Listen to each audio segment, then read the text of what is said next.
All right, shalom, and good morning, boys. Here, well, out on the homestead, and I'm doing a kitchen remodel. And as you see, I got to cut these nice porcelain tile for the backsplash that I'm working on.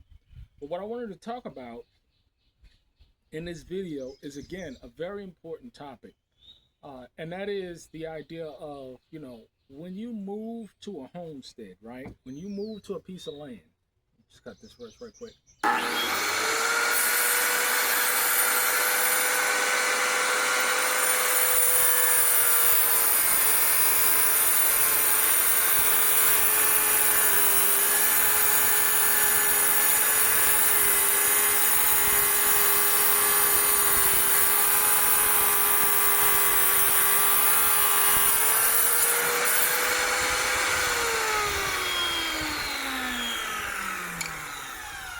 So, as you see, I got to cut it so that it hits flush with the top area that I'm working on, and I got to make another cut on the side. But when you move to an area, typically we're not from that area. I mean, I'm from Brooklyn, New York, and I moved to Kentucky. I didn't know anybody in Kentucky. Never even been to Kentucky, and I saw this piece of land because it was in proximity to another homestead that I knew. So I said, why not? But you got to understand something. When you're moving to a different area, there are certain things that you have to ensure that you're doing in order to make sure that you are a successful part and that you integrate in that community. I don't care what your religious affiliation or background is, you cannot isolate yourself per se, because when you isolate yourself, people will see you as a threat, and you don't want people to see you as a threat. Although they may see you as a threat anyway, but there are certain things that you can do in order to mitigate those challenges.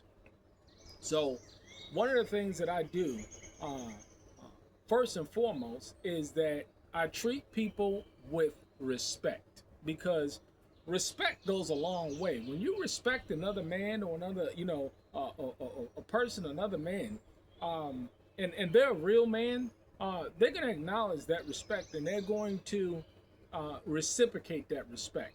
And that goes for community as well. So when I go in to local establishments, businesses, restaurants, I don't care who they are, whether it's the person that's working the cash register at Casey's or the owner of a business that I'm doing business with. I treat everybody with respect, because that sets the tone in terms of how people engage you. So number one, respect. Number two, you have to carry yourself with a certain degree or maximum degree of confidence, because if you're a confident individual, it shows. And other men respect men that are confident. Okay, but at the same time, you're always gonna have your racist people. You're always gonna have your people that are tyrannical in their mind, and they're gonna want you to bow down and worship them just because they exist. That happens as well. But overall, if you are a confident individual, um, it's a whole lot more difficult for someone to disrespect you and treat you a certain kind of way, because you are a confident individual, because you carry yourself in a mannerism that you exude confidence. People like confident people. Uh, how you carry yourself. Me personally, people do it. It's a new trend, and you got to understand, if you see something that's a trend, you got to know it's satanic, or something wrong with it. A whole lot of tattoos, baggy or drooping jeans or whatever, um, uh, uh, long hair. These are just things that are just the norm in society, and I'm talking about from a black man, living in society today. It's you just see that typically. So you don't want to uh, project that same image, especially when it comes to, your family. This is why I make sure that, we carry ourselves a certain way. Because when you carry yourself a certain way, with confidence and respect, people are going to treat you as such.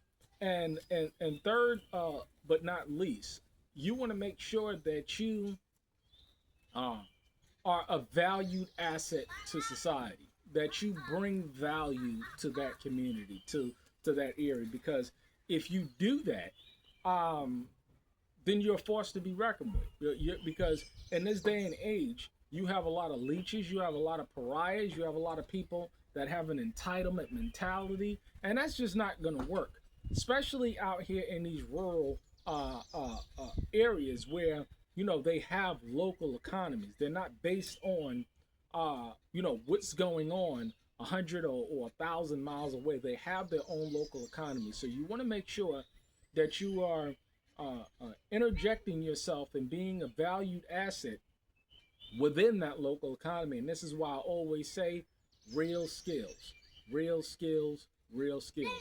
If you can do those three things, now there's a whole lot more, but if you can do those three things successfully, you'll put yourself in a better situation as to where you're received within the local community, that you're a force to be reckoned with, and that people, take you a whole lot more seriously, and they just don't label you as a direct result of just the color of skin or who you are. You got to be a valued asset. And let me show you what I'm working on. This is my tile layout for the backsplash. So I'll be getting that done, and I'll do a video showing that as well.